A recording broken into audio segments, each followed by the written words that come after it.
Hey guys, this is Bill Cannon from Awesome Engines. I am here today dynoing a customer's 355 short block that we did about 3 months ago, and the customer didn't dyno it. He just had his own guy do it.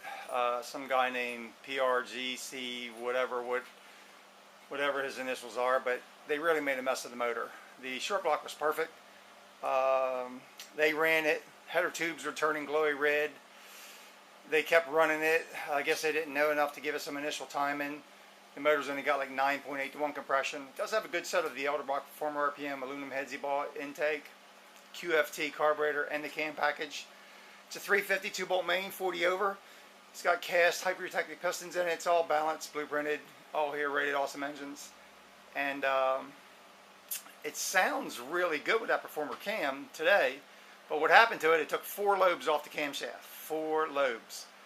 They obviously didn't break it in for 15 minutes with the ZDDP that's required, and I use a 3,000 parts per million oil, which is, Lucas has one under the Hot Rod Series 2050, which has 37, and Renegade is the only other one that I know of in the world that has 3,000 parts per million in their 520, 1030, and 1040, and 2050, and we run that in all the big motors, the nitrous pieces, and we've never had a problem ever since we changed to Renegade. We do have pump gas 93 octane in this thing.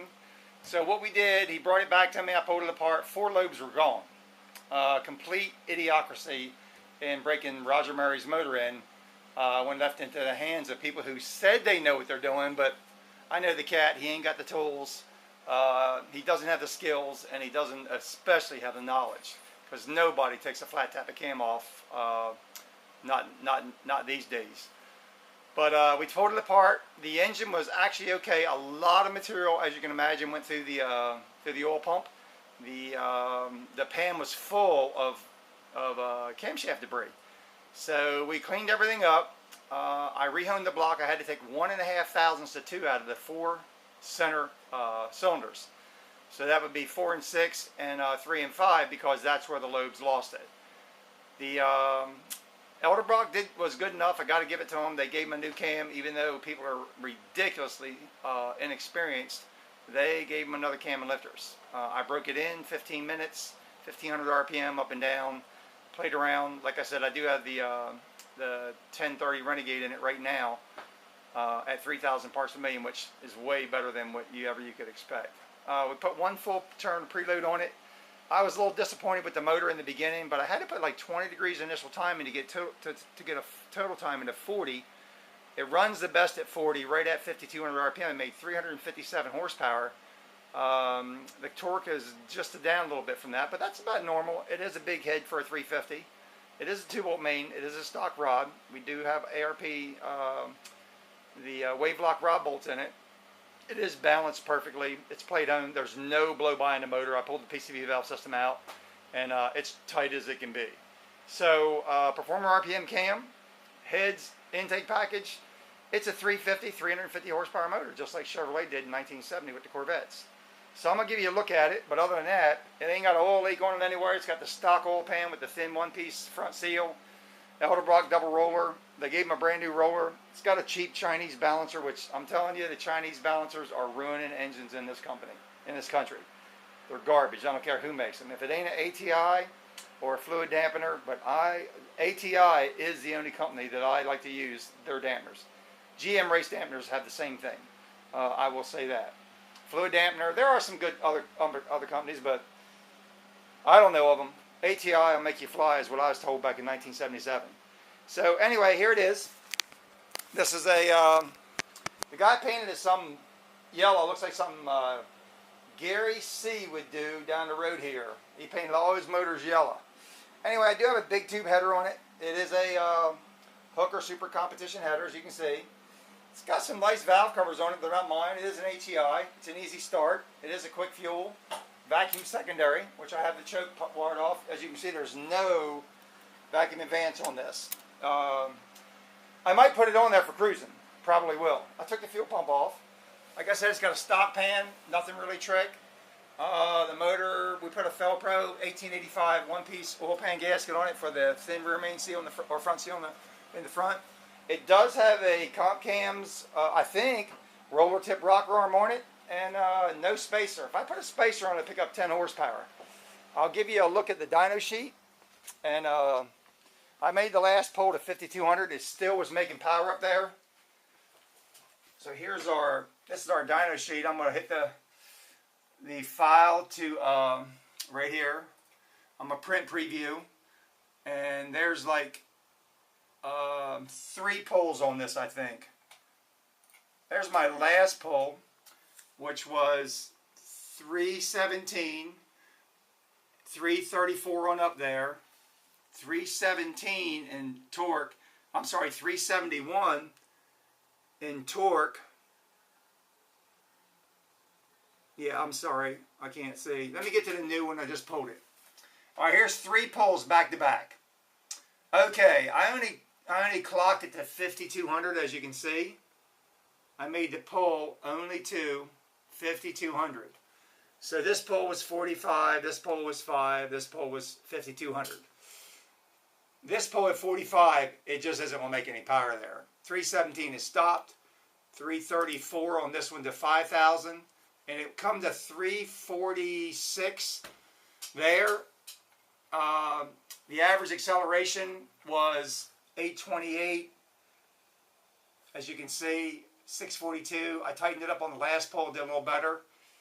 The average horsepower was 227 throughout the pole, 250 and then 258. And the average torque, I was wrong. It is actually more torque than horsepower, which is perfect for those heads. 340, 346, and 349 through the pole. The weather conditions are decent. No real big deal. I do like to show that. But the performance spreadsheet, the last pole, this is a correction factor. So we're 4% off. Big deal. From sea level, it's not that bad. This is the first pole. I stopped it. As you can see, I was doing 5 horsepower between 44 and 45.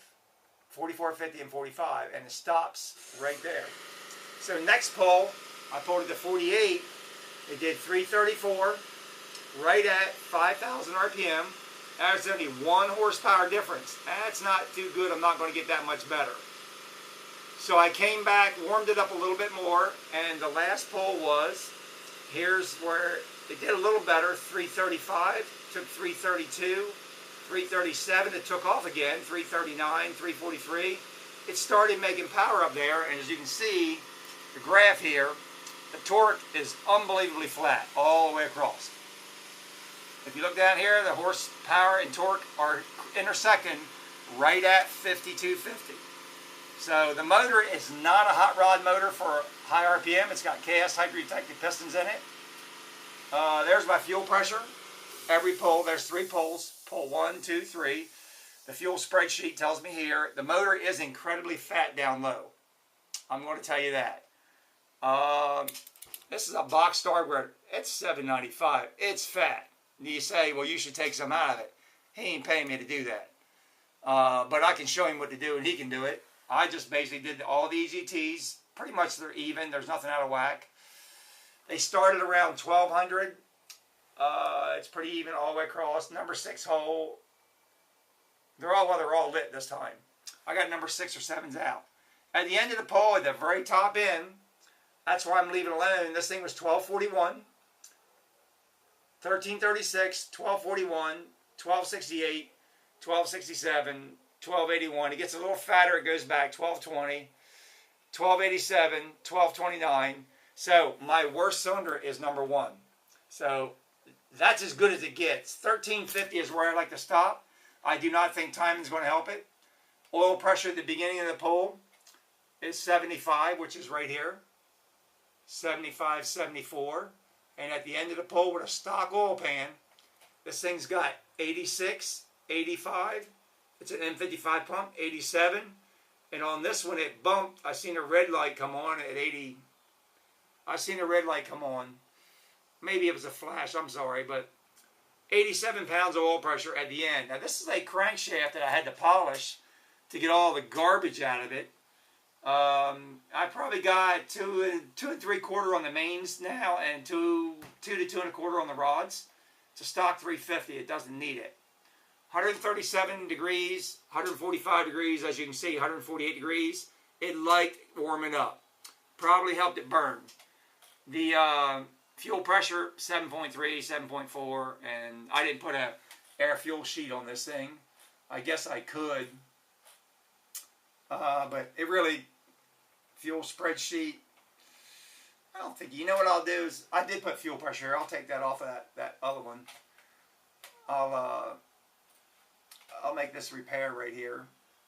Edit, report, oil pressure. Take the fuel pressure off of it. Save it. We're okay. Go back. File. Print. Cancel. File. Print preview. So we're going to print another one without that. I don't know why I put that.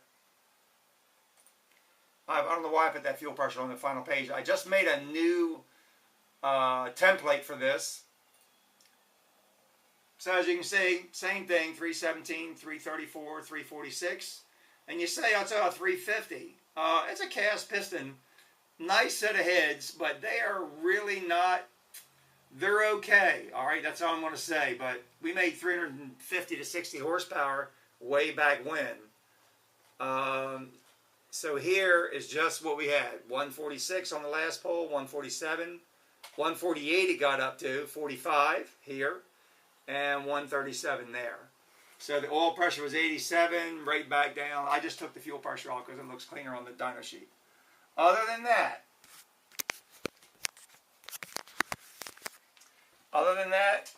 this is a good Saturday for me at Awesome Engines, and for Roger Mary. I tried to call him, but he's not going to come up, I suppose, and see his motor dynoed. So this will be on YouTube. So, leave it to beavers. You better stay away from them. If you don't have a professional engine builder, call us, ship it to us. It'll be ready when we're done with it. Zero blow-by, no oil leaks, and the motor will run a long time. Thank you. This is Awesome Engine signing out. See you later.